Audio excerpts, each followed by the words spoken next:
Reflux tech വേൾഡിലേക്ക് എല്ലാ പ്രിയ കൂട്ടുകാർക്കും സ്വാഗതം. ഇന്ന് നമ്മളൊരു 4 ചാനലും ഒരു സബ് വൂഫർ ആയിട്ടുള്ള ഒരു ആംപ്ലിഫയർ ആണ് നമ്മൾ റിവ്യൂ ചെയ്യാൻ പോകുന്നത്.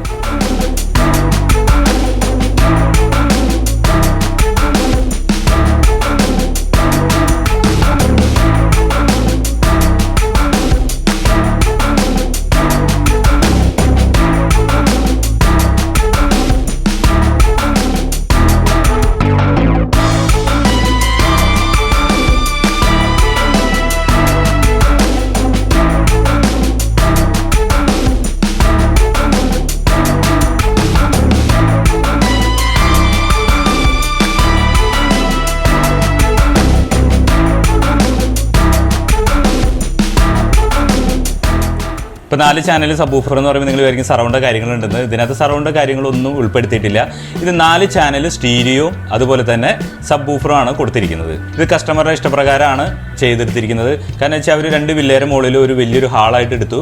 അവിടെ ഒരു 10-50 പേരുടെ ഒരു പരിപാടി നടത്താവുന്ന രീതിയിൽ ഒരു ഹാളായിട്ട് എടുത്തു. അതിനകത്ത് ചെറിയൊരു ബർത്ത്ഡേ പരിപാടി അല്ലെങ്കിൽ മറ്റുള്ള മീറ്റിങ്ങും കാര്യങ്ങളും കരോക്കെ ആയിട്ട് പാടാവുന്ന രീതിയിലുള്ള മൈക്ക് സെറ്റപ്പ് ഇങ്ങനെയൊക്കെ വേണ്ടിയിട്ട് ഉപയോഗിക്കാൻ വേണ്ടിയിട്ടാണ് ഇങ്ങനത്തെ ഒരു ആംപ്ലിഫയർ ചെയ്തെടുത്തത്. നമ്മൾ ഈ ആംപ്ലിഫയറിൻ്റെ കൂടെ തന്നെ 4 ബോക്സ് കൊടുക്കുന്നുണ്ട്. 6 ഇഞ്ച് വെച്ചിട്ടുള്ള 2-വേ ബോക്സ് 4 എണ്ണം സബ് വൂഫറും ഇതിൻ്റെ കൂടെ കൊടുക്കുന്നുണ്ട്. അതുകൂടാതെ ഒരു മൈക്കും കൊടുക്കുന്നുണ്ട്. ഓഡിയോക്സിൻ്റെ മൈക്കാണ്, നല്ലൊരു ക്വാളിറ്റി മൈക്കാണ്. ഞാൻ അതിൻ്റെ വീഡിയോ ചെയ്യുന്നുണ്ട്. അതുപോലെ തന്നെ ഇതിന് നല്ല ഓഡിയോ ക്വാളിറ്റിയും മൈക്കിന് നല്ല ക്ലിയറൻസും വയർലെസ് മൈക്കാണ്. ഇതിനകത്ത് കുറേ കാര്യങ്ങളുണ്ട്. നമ്മൾ റീചാർജ് ചെയ്യാവുന്നൊരു മൈക്കാണ് ഇതിനകത്ത് ഉപയോഗിച്ചിരിക്കുന്നത്. അങ്ങനെയൊക്കെ ഉൾപ്പെടുത്തിയാണ് നമ്മൾ ഈ ആംപ്ലിഫയർ കൊടുക്കുന്നത്. പിന്നെ ഈ ആംപ്ലിഫയറിൽ മെയിനായിട്ട് നമ്മൾ വ്യത്യാസം വരുത്തിയിരിക്കുന്നത് USB പാനലിൽ ചെറിയൊരു വ്യത്യാസം വരുത്തിയിട്ടുണ്ട്. ബ്രെയിൻ ഓഡിയോസ് ഇറക്കുന്ന ഒരു USB പാനലാണ് നമ്മൾ ഈ പ്രാവശ്യം എടുത്തിരിക്കുന്നത്. കുറച്ച് വലിയ ഡിസ്പ്ലേ, വൈറ്റ് കളർ ഡിസ്പ്ലേയിലാണ് വന്നിരിക്കുന്നത്.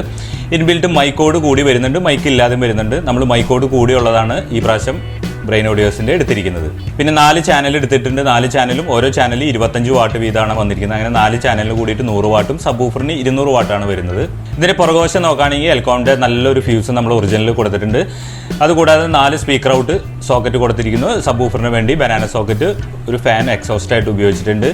RC സോക്കറ്റിലാണ് 2 ഓക്സിലറി ഇൻപുട്ട് ഉൾപ്പെടുത്തിയിരിക്കുന്നത്. ഫ്രണ്ട് പാനലിൽ വന്നിരിക്കുന്നത് മാസ്റ്റർ ഓളിയാണ്. 5 ചാനലിൻ്റെ ഓളിയോ നമുക്ക് ഓരോ സമയത്തും മൈക്കിൻ്റെ ഓളിയോ കൂട്ടാനും കുറയ്ക്കാനായിട്ട് സാധിക്കും. പിന്നെ വന്നിരിക്കുന്നത് ട്രിബിൾ, ബേസ്, സബ് വൂഫറിൻ്റെ ഓളിയം, 2 ചാനലിൻ്റെ ഓളിയം, മൈക്ക്, 2 മൈക്കിൻ്റെ ഓളിയം, 2 മൈക്ക് കുത്താനുള്ള സ്ലോട്ട്. അതുകൂടാതെ ഒരു സെലക്ടർ സ്വിച്ചാണ്. ഓക്സ് 1, 2 സെലക്ട് ചെയ്യാം, USB സെലക്ട് ചെയ്യാം. ഇൻബിൽറ്റ് ബ്ലൂടൂത്ത് ഉൾപ്പെടെയാണ് കൊടുത്തിരിക്കുന്നത്. പെൻ ഡ്രൈവ് നമുക്ക് കണക്ട് ചെയ്യാം. ഇത്രയൊക്കെയാണ് ഫ്രണ്ട് പാനലിലും വന്നിരിക്കുന്നത്. ഇനി നമുക്ക് ഇതിൻ്റെ ഇൻറ്റീരിയലും ചെക്ക് ചെയ്യാം, അതുപോലെ തന്നെ ഓഡിയോ ക്വാളിറ്റി ചെക്ക് ചെയ്യാം. ഓഡിയോ ക്വാളിറ്റി നിങ്ങൾക്ക് എല്ലാവർക്കും അറിയാം, യൂട്യൂബ് തരുന്ന സോങ്സ് ആണ് നമുക്ക് ഇടാൻ സാധിക്കുള്ളൂ. കോപ്പിറൈറ്റ് പ്രോബ്ലം ഉള്ളതുകൊണ്ട്. ഇതാണ് നമ്മുടെ ആംപ്ലിഫയറിൻ്റെ ഉൾവശം വന്നിരിക്കുന്നത്. ഈ പ്രാവശ്യം നമ്മൾ എടുത്തിരിക്കുന്നത് സാധാരണ നോർമൽ ട്രാൻസ്ഫോമറാണ് നമ്മൾ ഇതിനകത്ത് ഉപയോഗിച്ചിരിക്കുന്നത്. പവർട്രിക്കിൻ്റെ ഒരു 5.1 ഒരു സ്പീക്കർ പ്രൊട്ടക്ഷൻ നമ്മൾ ഉപയോഗിച്ചിരിക്കുന്നത്. എക്സോസ്റ്റ് ആയിട്ട് ഒരു ഫാൻ ഉപയോഗിച്ചിട്ടുണ്ട്. അതുപോലെ തന്നെ കൂളിംഗ് ഫാനായിട്ട് വേറൊരു ഫാനും ഇതിനകത്ത് ഉൾപ്പെടുത്തിയിട്ടുണ്ട്. അടുത്തായിട്ട് നമ്മുടെ ആംപ്ലിഫയർ സെക്ഷനാണ്. ആംപ്ലിഫയർ സെക്ഷൻ വന്നിരിക്കുന്നത് ഈ പ്രാവശ്യം നമ്മൾ എടുത്തിരിക്കുന്നത് യൂണിവേഴ്സലിൻ്റെ 5.1 ബോർഡാണത്. അതായത് left right 2 channel, surround left right centre, അങ്ങനെ 3 TDA 7265 ആണ് ഇതിനകത്ത് ഉപയോഗിച്ചിരിക്കുന്നത്. ഒരു IC-യിൽ സ്റ്റീരിയോ 2 IC വന്നിരിക്കുന്നത് സ്റ്റീരിയോ ആയിട്ടും ഒരു IC മോണായിട്ടാണ് വന്നിരിക്കുന്നത്. നമ്മൾ ഇതിനകത്ത് ചെയ്തിരിക്കുന്നത് ഈ ഒരു IC-ന്ന് വന്ന 2 ചാനലും ഈ ഒരു IC-ന്ന് വന്ന 2 ചാനലും കൂടി നമ്മൾ എടുത്തു 4 ചാനലായിട്ട്. ഇത് ഉപയോഗിച്ചിട്ടില്ല. സെൻട്രൽ ചാനലിൽ ഉപയോഗിക്കുന്ന ഒരു IC നമ്മൾ ഉപയോഗിച്ചിട്ടില്ല. അങ്ങനെയാണ് 4 ചാനൽ ഇതിൽ നിന്ന് എടുത്തിരിക്കുന്നത്. അപ്പോൾ നമുക്ക് ലഭിക്കുന്നത് 25 വാട്ട് വീതമാണ് ഓരോ ചാനലും. അപ്പോൾ 25, 25, 25, 25 ഇതിൽ നിന്ന് ലഭിക്കുന്നത്. അതുകൂടാതെ തന്നെ നമ്മൾ സബ് വൂഫറിന് വേണ്ടിയും യൂണിവേഴ്സലിൻ്റെ ബോർഡാണ് ഉപയോഗിച്ചിരിക്കുന്നത്. മോസ്ഫെറ്റ് IRF 240 9040 ബ്രിഡ്ജ്ഡ് ബോർഡാണിത്. അതാണ് സബ് വൂഫറിന് വേണ്ടി നമ്മൾ ഉപയോഗിച്ചിരിക്കുന്നത്. സബിൻ്റെ പ്രീ ബോർഡ് എടുത്തിരിക്കുന്നത് മഹാരാജയുടെയാണ്. 4558 ആണ് ഉപയോഗിച്ചിരിക്കുന്നത്. SMD ടൈപ്പ് നല്ല ഹെവി ബേസാണ് ഇതിൽ നിന്ന് ലഭിക്കുന്നത്. അതുപോലെ തന്നെ BT ബോർഡ്, ബേസ് ട്രിബിളിന് വേണ്ടി നമ്മൾ എടുത്തിരിക്കുന്ന ബോർഡും യൂണിവേഴ്സലിൻ്റെ തന്നെയാണ്. UPC വെച്ചിട്ടുള്ള IC ആണ്. നമ്മൾ സ്ഥിരം ആംപ്ലിഫയറിൽ ഉപയോഗിക്കുന്ന BT ബോർഡാണ് ഉപയോഗിച്ചിരിക്കുന്നത്. അതുകൂടാതെ നമ്മൾ എടുത്തിരിക്കുന്നത് ഫ്രണ്ട് പാനലിൽ USB-ക്ക് വേണ്ടി എടുത്തിരിക്കുന്നത് ബ്രെയിൻ ഓഡിയോസിൻ്റെ പുതിയൊരു USB പാനലാണ്. വലിയ ഡിസ്പ്ലേ വൈറ്റോട് കൂടി വന്നിരിക്കുന്നത്. ഇൻബിൽറ്റ് മൈക്കോട് കൂടി തന്നെയാണ്. 2 മൈക്ക് കണക്ട് ചെയ്യാവുന്ന ബോർഡ് കൂടിയാണ് നമ്മൾ ഇത് മേടിച്ചിരിക്കുന്നത്.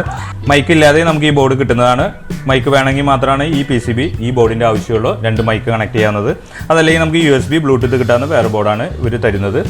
പിന്നെ നമ്മുടെ തന്നെ സ്ഥിരം ഉപയോഗിക്കുന്ന പവർ സപ്ലൈ ബോർഡാണ് ഇത് വന്നിരിക്കുന്നത്. ഇതിനകത്ത് 2 രീതിയിൽ നമ്മൾ പവർ സപ്ലൈ എടുത്തിട്ടുണ്ട്, 2 അല്ല 3 രീതിയിൽ എടുത്തിട്ടുണ്ട്. 4 ചാനലിന് വേണ്ടിയിട്ട് ഉപയോഗിച്ചിരിക്കുന്ന 4700 2 കപ്പാസിറ്റി എടുത്തിരിക്കുന്നത്, 6800 2 കപ്പാസിറ്റി നമ്മൾ സബ് വൂഫറിന് വേണ്ടി എടുത്തിരിക്കുന്നത്.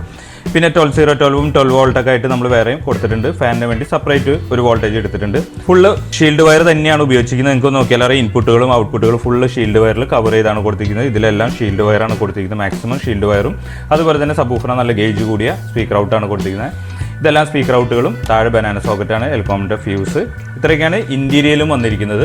നമ്മളെ കൊണ്ട് പറ്റാവുന്ന രീതിയിലൊക്കെ തന്നെ വയറിങ് നല്ല രീതിയിൽ വ്യക്തമായിട്ട് തന്നെ വൃത്തിയായിട്ടും ചെയ്തിട്ടുണ്ട്. ഇത്രയൊക്കെയാണ് ഇൻറ്റീരിയൽ വന്നിരിക്കുന്നത്.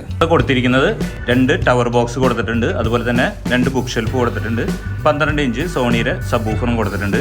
ഇനി നമുക്കൊന്ന് പ്ലേ ചെയ്ത് നോക്കാം.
നമുക്ക് മൈക്ക് ഒന്ന് ചെക്ക് ചെയ്ത് നോക്കാം. ജസ്റ്റ് ഒരു ചെക്കിങ് മാത്രമാണ്. നമ്മൾ മൈക്കിൻ്റെ റിസീവർ അതിനകത്ത് കണക്ട് ചെയ്തിട്ടുണ്ട്.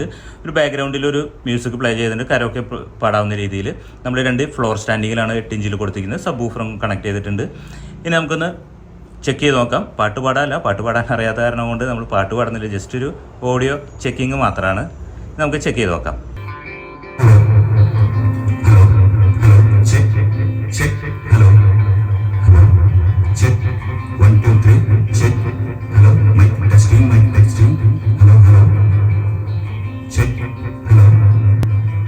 ഇപ്പോൾ നിങ്ങളതിൻ്റെ ഓഡിയോ കേട്ടിരിക്കും, ഇൻറ്റീരിയലും കണ്ടിരിക്കും. അതിനകത്ത് എന്തെങ്കിലും തെറ്റുകുറ്റങ്ങളുണ്ടെങ്കിൽ നിങ്ങളൊന്ന് ക്ഷമിക്കുക.